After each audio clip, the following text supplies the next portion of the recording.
Margarita, une fanfiction Harry Potter, écrite par Beauvais. Severus Rogue ne ressentait guère d'affection pour les plantes, mais il reconnaissait pleinement leur utilité dans l'art subtil de la préparation des décoctions et des potions.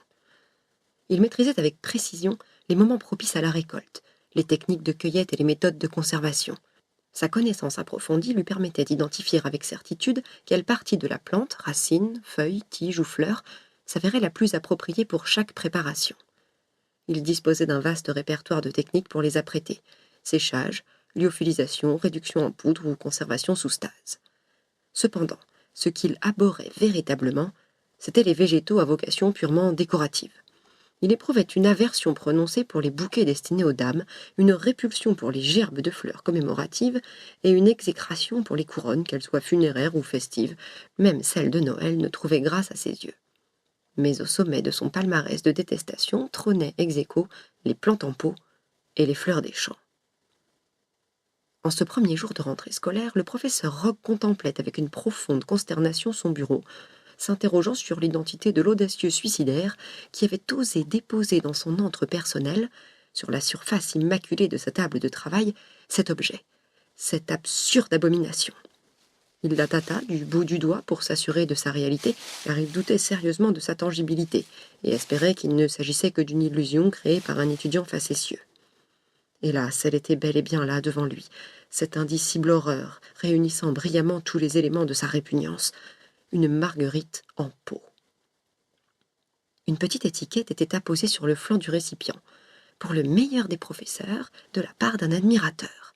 Naturellement, l'écriture de cet admirateur écervelé avait été rendue méconnaissable par un sortilège peu commun, néanmoins pas totalement tombé dans l'oubli. Il contempla la marguerite, et celle-ci lui rendit son regard, le dardant de son œil jaune encadré par les cils formés de pétales blancs.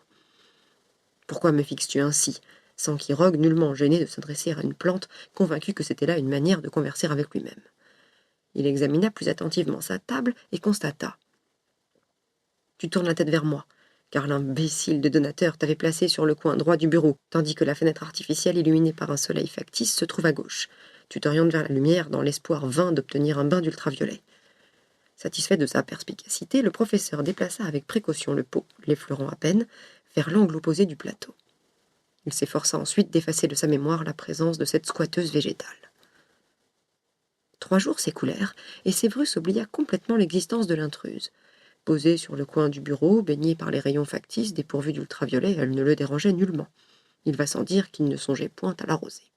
Ce jour-là, le professeur était plongé dans la correction des essais des élèves en 3e année de la prestigieuse école de sorcellerie de Poudlard. D'une main irritée, il maniait un stylo à l'encre rouge, soulignant les erreurs et les franches idioties avec une précision hargneuse et implacable. Il en oublia même le thé qu'il s'était préparé pour adoucir la tâche ingrate de la quête des bribes de savoir dans ce fatras d'inepties épistolaires. Tout en corrigeant, il récitait d'une voix sarcastique les extraits les plus révélateurs des productions de ses cancres. « La camomille magique a une tige verte et une petite fleur. Mister Évidence, Potter, bravo. La camomille magique est une espèce de plante à fleurs de la famille des astéracées. Plus communément appelée camomille tout court, la plante est employée en usage culinaire, médicinal, particulièrement en tisane, cosmétique et magique. Elle ne doit pas être confondue avec 2 autres plantes médicinales lui ressemblant et appelées aussi localement camomille. La petite camomille Matricaria camomilla et la grande camomille Tanaketum parthenium. Ça, c'est Miss Mémoire Idétique, Granger. Elle possède la faculté de réciter l'intégralité de l'encyclopédie sans pour autant saisir la moindre parcelle du contenu qu'elle énonce. » Dans sa quête d'approbation à son indignation, il se tourna vers la fenêtre, comme si un interlocuteur invisible s'y trouvait. Il remarqua alors, pour la première fois depuis ces derniers jours, la marguerite, si ressemblante à sa cousine, la camomille, triste et presque desséchée. Elle semblait observer le professeur d'un air de reproche silencieux. Ce dernier, mu par ce qui pourrait s'apparenter à de la compassion, à moins qu'il ne s'agisse désespérément du désir de se débarrasser de son thé, devenu un breuvage désespérément tiédasse, versa le contenu de la tasse dans le pot de la plante.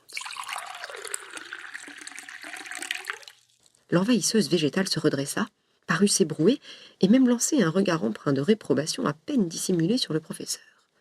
Ce dernier, tambourinant des doigts sur la table, prononça d'un ton sentencieux, sans saisir pleinement la raison pour laquelle il consacrait son temps précieux à converser avec un végétal dénué d'intelligence qui, par essence, était incapable de lui répondre. « Et alors, la vie est injuste et dure. Tu ferais mieux de t'y habituer dès maintenant. »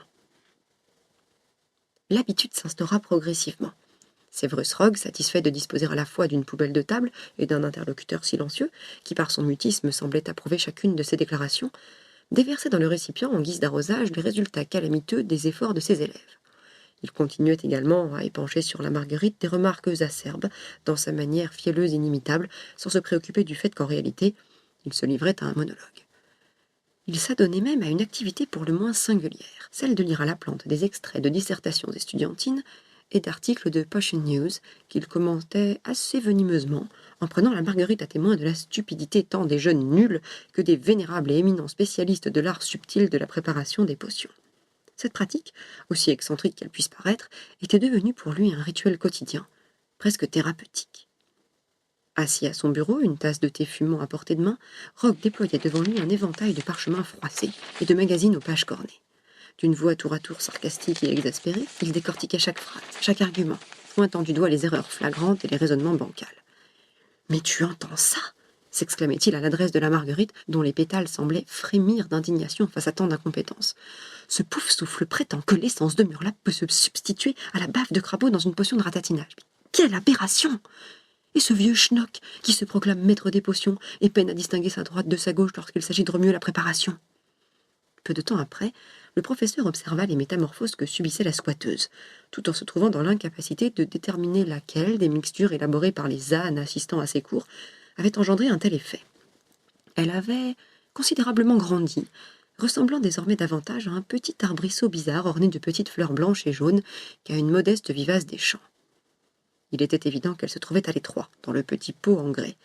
Tout en marmonnant sur l'audace de certaines plantes qui osent croître de la sorte sans son aval, il entreprit de la replanter dans un vieux chaudron et prit même soin d'enrichir le terreau d'un peu de fumier d'hippogriffe, réputé pour ses vertus fertilisantes. Il accomplit ses tâches en grommelant doucement. Ce chaudron est de toute façon trop usé pour être utilisé par un maître des potions digne de ce nom, mais je n'ai pas le cœur de le jeter. Cet engrais, je l'ai obtenu gratuitement auprès d'Hagrid, et le terreau provient des serres de Poudlard. Ne va surtout pas t'imaginer qu'il s'agit d'un traitement de faveur. Marguerite sembla s'étirer avec délectation, s'appropriant son nouvel habitacle. Puis, de manière tout à fait surprenante, elle étendit l'une de ses branches vers le professeur et lui effleura le visage de ses feuilles dans un geste de gratitude.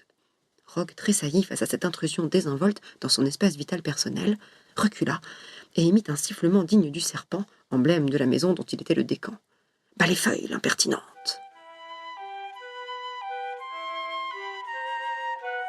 Si vous voulez suivre l'évolution de la Marguerite de Rogue, rendez-vous sur fanfiction.fr.